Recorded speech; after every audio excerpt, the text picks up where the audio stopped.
Donald Trump intends to use the United States military against American citizens who simply disagree with him. People he calls, quote, the enemy from within. America, this is not a candidate for president who is thinking about how to make your life better.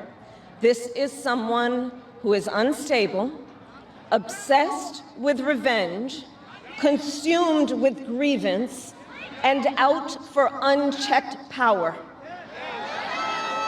Donald Trump has spent a decade trying to keep the American people divided and afraid of each other. That is who he is.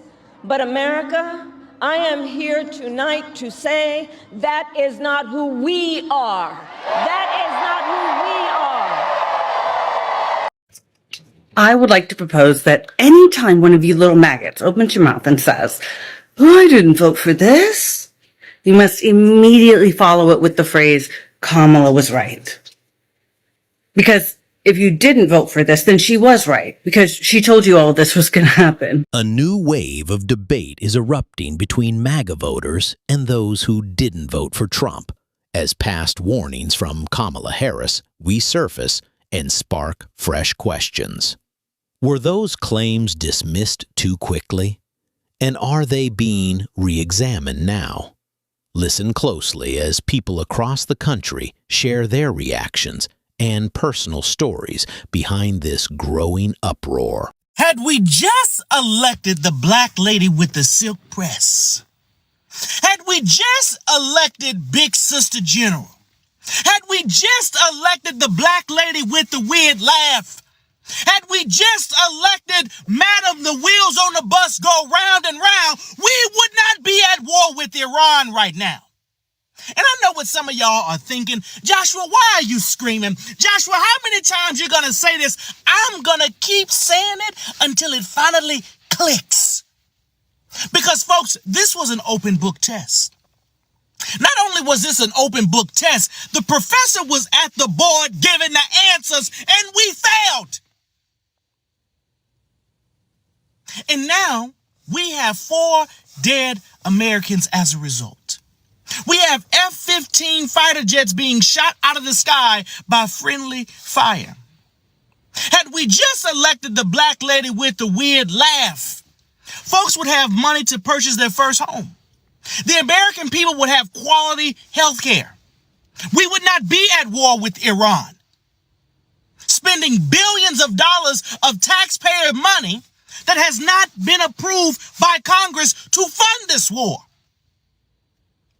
So I'm going to keep saying it, and I'm going to keep screaming it until the American people finally understand, if you could have just set your racism and your sexism aside and voted for Kamala Harris, we would be in a better position today. Kamala Harris was right about everything. He will target and punish those who disagree with him or refuse to bend to his will. He calls these Americans the enemy within and says that he would use the American military to go after American citizens. Journalists whose stories he doesn't like. Nonpartisan election officials who refuse to cheat by finding a few extra votes for him. Judges who insist on following the law instead of following him. It is for reasons like these that General Mark Milley, the former chairman of the Joint Chiefs of Staff, Donald Trump's top general, has called Trump, and I quote, fascist to the core. And it is clear Donald Trump is increasingly unstable and unhinged and will stop at nothing to claim unchecked power for himself. The right to do anything I want to do. I'm the President of the United States. And everything that we go through with this administration, I'm going to keep saying this. Kamala was right. You can disagree if you want, but I'm going to say it again. Kamala was right. The black woman, she was right. Everything that this man is doing, Kamala said it. And I'm also going to say, she really did win. I'm going to say that over and over again. Kamala was right. People did not listen. The book was open, and you skipped through everything that she said and still decided to go the other way. And look at where we are today. Inflation is up. The cost of food is up. Unemployment is up. He did not keep that promise to the American people. And we also need to remember those 107 days around some other stuff that he said. Mass deportations, that he would weaponize the Department of Justice against his political enemies, that he would silence critics. And he has done that consistently. Mass deportations, you know, somebody told me recently a story about a fellow they were talking with who was a big supporter of President Trump when he was running. He's a Floridian, he's Cuban descent. And he shared the story of how his life partner, his wife, is now in deportation proceedings to be sent to Sudan. And when asked, what happened? Why did you have so much support from him? He said, well, I believed what he said, that he was going to only go after criminals. So part of the reason that I have written this book is for us to remember that there is somebody in the White House right now that made a whole lot of promises that were either about what would aggrandize and help him met out his vengeance, or about lies he told to the American people that he obviously never intended to keep. The election was almost a year ago, which was so fucking crazy. I cannot believe that we have suffered through almost an entire year of Donald Trump again. And I was thinking today, like, what could we have had? Like a year ago today, I remember being so filled with hope. I was like this close to being proud to be an American again. And then she lost. But what did Kamala Harris have to say this time last year? Like, what could we have had? Let's take a look together, shall we? On day one, Donald Trump would walk into that office with an enemies list. You know, he talks about the enemies from within. When I am elected, I will walk in with a to-do list focused on your And at the top of my list is bringing down your cost of living. That will be my focus every single day as president. I will give a middle-class tax cut to over 100 million Americans. We will enact the first ever federal ban on corporate price gouging on groceries. That'll be nice right about now. We will fight to make sure hardworking Americans can actually afford a place to live. And if any of you out there are caring for an elderly parent, well, my plan will cover the cost of home care under Medicare so that seniors can get the help and care they need to stay in their own homes. It's about dignity. It's about dignity. And my plan will lower the cost of childcare, cut taxes for small businesses. Do we have any small business owners here? I love our small businesses. No, who doesn't? My plan will lower Donald healthcare Trump. costs because, by the way, I believe access to healthcare should be a right and not just a privilege of those who can afford it. Concept. It's about values. On the other hand, Donald Trump's answer to the financial pressures you face, well, it's the same as it was last time. Another $1 trillion in tax cuts for billionaires and big corporations. Right. And this time, he will pay for it with a 20% national sales tax on everything you buy that is imported. Clothes, food, toys, cell phones. A Trump sales tax would cost the average American family nearly $4,000 more a year. And on top of that, you would pay even more if Donald Trump finally gets his way and gets rid of the Affordable Care Act. Remember how many times he's tried to do that? And you're booing because if he were successful, it would throw millions of Americans off of their health insurance and take us back to when insurance companies could deny people with pre-existing conditions. You remember what that was like? Well, we are not going back. Whew, how did we fumble the bag so fucking hard? Was she a perfect candidate? Absolutely not. But show me one. Show me a perfect candidate. Helen Keller would have been a better candidate than Donald Trump. She's not even real.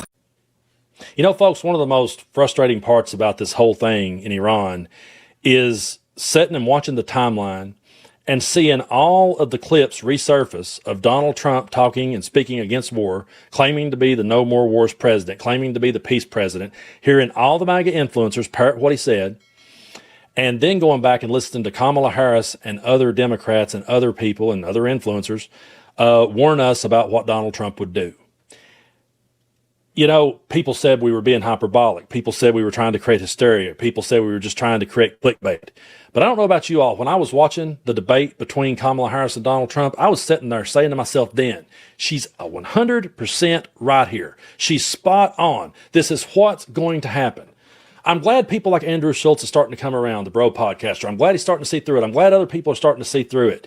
But we saw through it long before Kamala said it right here. Thank you. And the context in which this election in 2024 is taking place. The United States Supreme Court recently ruled that the former president would essentially be immune from any misconduct if he were to enter the White House again. Understand, this is someone who has openly said he would terminate, I'm quoting, terminate the Constitution of the United States, that he would weaponize the Department of Justice against his political enemies.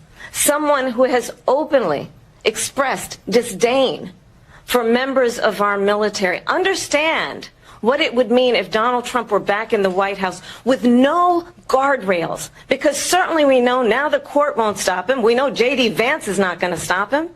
It's up to the American people Vice President to stop Harris, him. thank you. There it was. Everything she said then, we knew it would happen, and it has happened. So to everyone that said we were being hyperbolic, there it is. And look at what's going on. Everything she said has come true. And to me, that's one of the hardest parts about it. But here she was. It wouldn't. And again, we saw through it actually in the first term. Okay, we saw through it when he came down the damn escalator. But here's Kamala in 2019 warning of what's happening today. As far as I'm concerned, this president is motivated by his personal insecurities more than he is our national security. And so what we're looking at is, again, a threat that might be taken seriously. And I would dare to say that that threat was issued without serious consultation with our allies, with our military leaders, with our diplomatic leaders.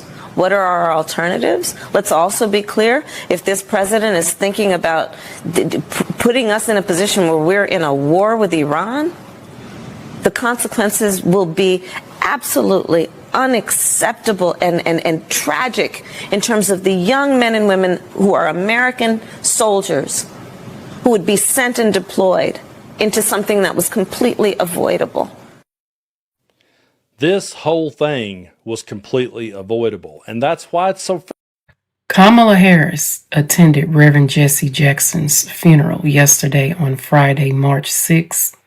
And when she took to the stage and got on that mic, she says, now I'm normally not a person that say, I told you so. Let me just say, I predicted a lot about what's happening right now.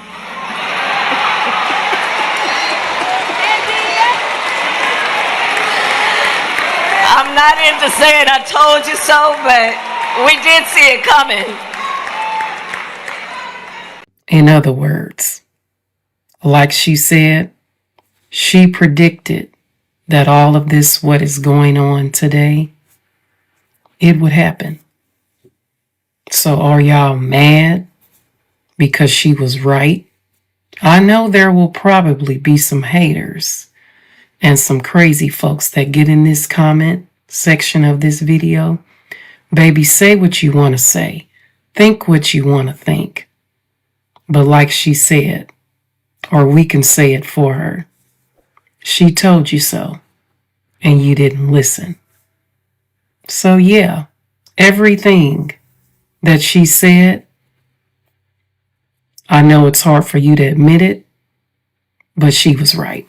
we thought Kamala Harris and them were lying when they were talking about the 2026 project, 2025 project about Trump becoming a dictator, overtaking the free speech and using the military to come police states. Remember when she said this? He is saying that he would use the military to go after them. And then they told you that it was a lie?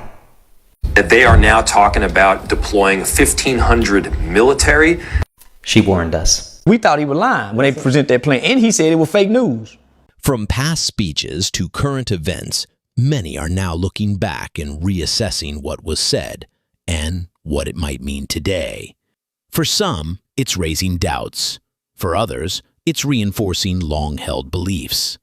These voices reveal why this debate is gaining new attention. I'm sorry, but can somebody come on this app and tell me that Kamala Harris didn't predict all the shit that's going on right now? Can you tell me honestly that that woman did not warn us that where we are right now was where we were going to be if we elected Donald Trump? The jobs numbers just came out. 22,000 jobs added. 360 million people. We added 22,000 jobs. That's even softer than soft. Like, we are headed for a recession. The tariffs are crippling us. We are on the brink of war with several countries. Donald Trump and the Epstein list are raging in the news. Can you tell me what Kamala Harris was wrong about? All you people who didn't want a strong black lady in office, God damn it. Like, I don't know what else to say. You wanted to vote against Kamala Harris because she was what? Black? Because she was what? A woman? And now we're left with an old, wrinkled orange bag of garbage who is sinking this country into an ever-loving recession. Like, shit, the prices are just going up and up and up. So many people wanted to bitch about prices and say, oh, I don't like Biden because of the prices. I'm voting for Trump. What prices have gone down? Because I'm looking at the prices of meat, I'm looking at the prices of coffee, I'm looking at the prices of everything, and they have skyrocketed. American businesses are suffering because of tariffs. People can't afford to buy homes. Childcare, astronomical. I don't understand what you could tell me right now that has been better, because Donald Trump is now our president and Kamala Harris warned us of every single thing. So if you voted for Kamala Harris, thank you. If you voted for Donald Trump, there was one person who predicted all of this and people said she was lying, or that she had Trump derangement syndrome, that she did not know what she was talking about. But it has all come to pass that she was exactly right. Donald Trump intends to use the United States military against American citizens who simply disagree with him. People he calls, quote, the enemy from within. America, this is not a candidate for president who is thinking about how to make your life better. This is someone who is unstable, obsessed with revenge, consumed with grievance, and out for unchecked power. And she was 100% right. But she's a woman, she's black. Can't have that. One of the things that is happening now is virtually everything we're seeing right now. Somebody predicted. Everything this Trump administration is doing right now was already foretold. People knew it. And to the nth degree, they're telling you what happened. Future under our present president, you said he would prosecute his political enemies. He would cut Medicaid, Medicare. He would ignore court orders. He would alienate our allies. He would give massive tax cuts to the rich. Remember what they did to tear families apart. And now they have pledged to carry out the largest deportation, a mass deportation in American history. Imagine what that would look like and what that would be. How's that going to happen? Massive raids? Massive detention camps? What are they talking about? Another interesting phenomenon is that 92% of black women who voted, 85% of black men who voted for Harris. Also, the largest percentage of white people, college-educated white people, voted the same way. And that is because nobody knows this kind of white dude like black people. We didn't go to school to do it. We didn't have classes to do it. We watched them, and we had grandfathers and fathers and mothers who watched them. This is not new. This is retro. This is all something we've seen before. Different packages, different technology. How is it that black people that had the same voting structure as college educated white people? How is it that a dude that went to Harvard voted the same way as a dude who lived on Harvard? It is because there is no greater expert on white dudes like this than black people. And not because we went to school, like I said earlier. It's because we've seen them. We saw history. College educated white people learned it. And the best indicator of what somebody will do is what they have done. That's history. That's what they have done. Kamala Harris was always right. When are we going to accept that Kamala Harris was always right, no matter how you feel about her, no matter how you feel about her being a vice president, no matter how you feel about her morality, her skill set, no matter how you feel about her as a person? Kamala Harris was always right. And every step that Donald Trump has taken, she not only predicted, she said it would happen, and she gave us a play-by-play on the other options in case he wouldn't even do that one. Kamala Harris predicted the war. Kamala Harris predicted what he would do in the first 100 days when he got in office. Kamala Harris predicted how he would take government jobs and he would tear down the government officials. Kamala Harris literally predicted what he would do with immigration. Every single step, every single move, down to the detailed points. She knew everything was going to happen the way that he said it was going to happen, and people still voted for him. That in itself not only deserves praise, but it also deserves a level of understanding and empathy, because we have to remember no one else was calling Donald Trump on his bullshit even at that time. Now everybody is having revelations. Some people need to start saying thank you and accepting the fact. We would not be at war with Iran if Kamala Harris was president. We would still be friends with Canada if Kamala Harris was president. Greenland would not have armed itself against us if Kamala Harris was president. We would not currently have a measles outbreak if Kamala Harris was president. Military strike plans would not have been leaked to the press if Kamala Harris was president.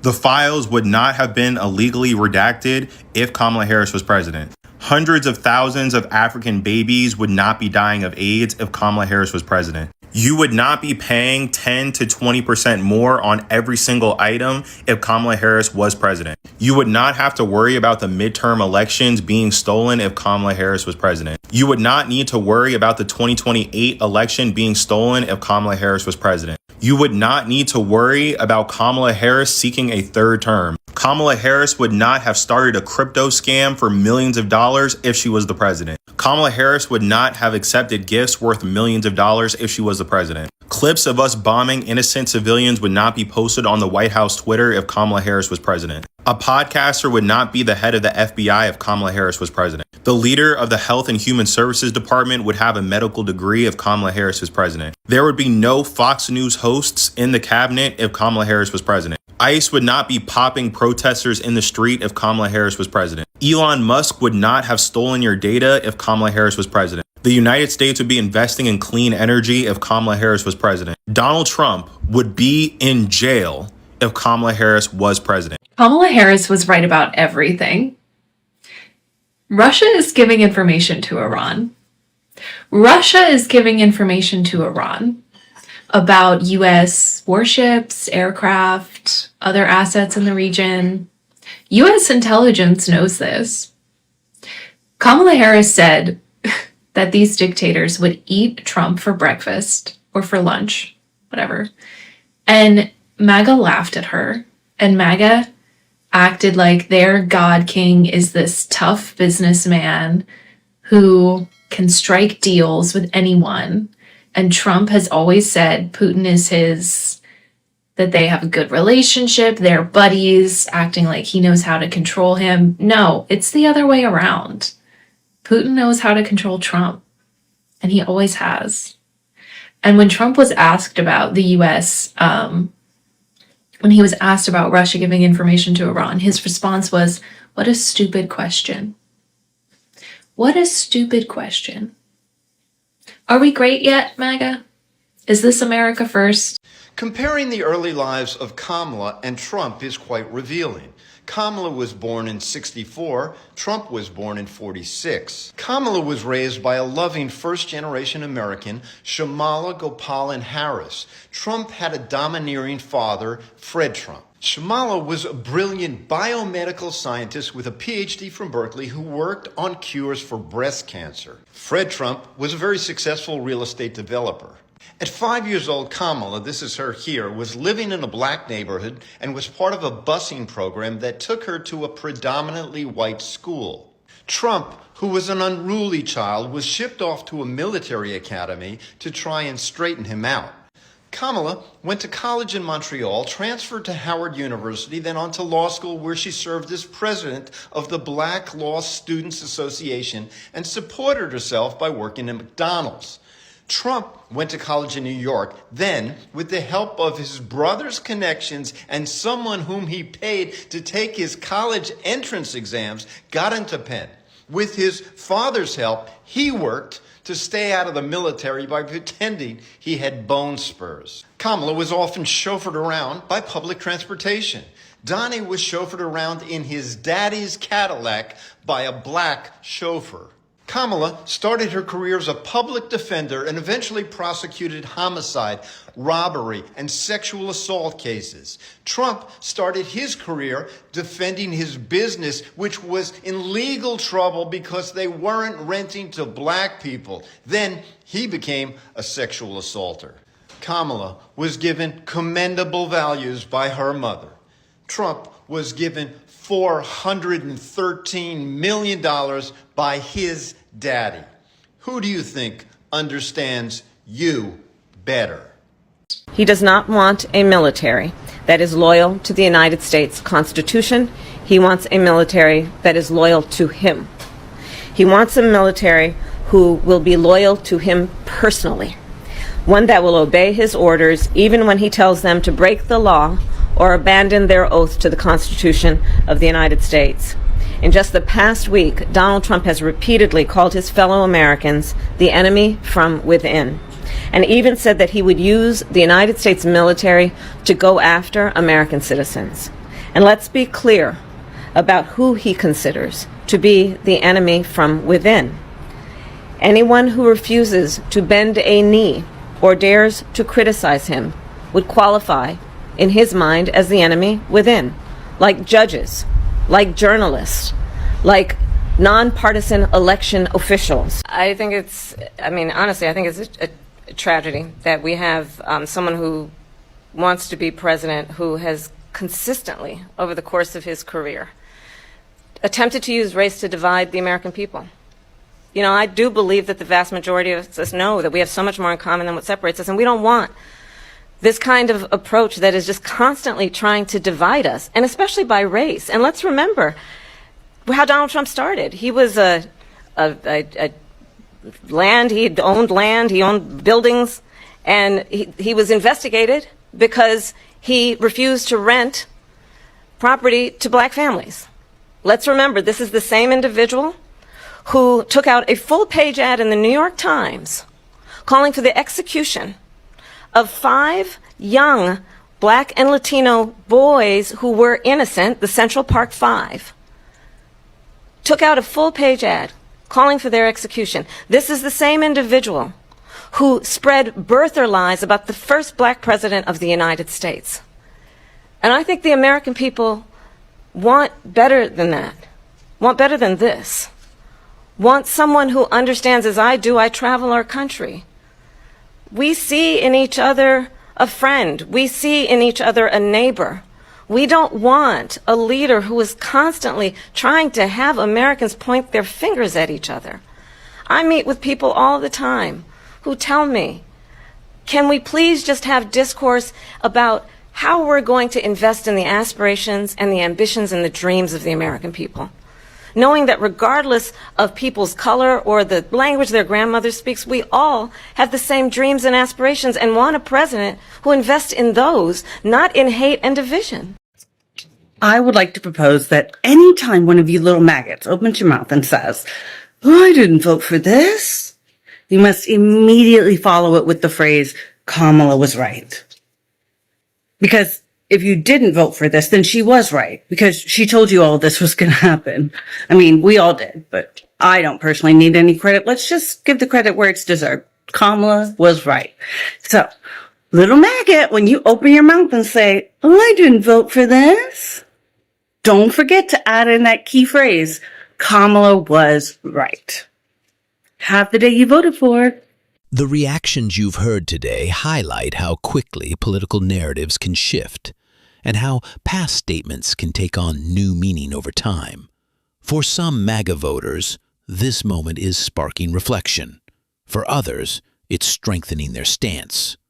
What's clear is that the conversation around leadership, accountability, and trust is far from settled. These perspectives show just how divided opinions remain across the country. If this video gave you something to think about, share your thoughts in the comments below. Don't forget to like, subscribe, and share to help get these stories out. And click the video on your screen to see how people in other states are reacting to the issues shaping America today. Thank you for staying tuned to watch those clips. A surprising political conversation is gaining attention after years of Donald Trump supporter.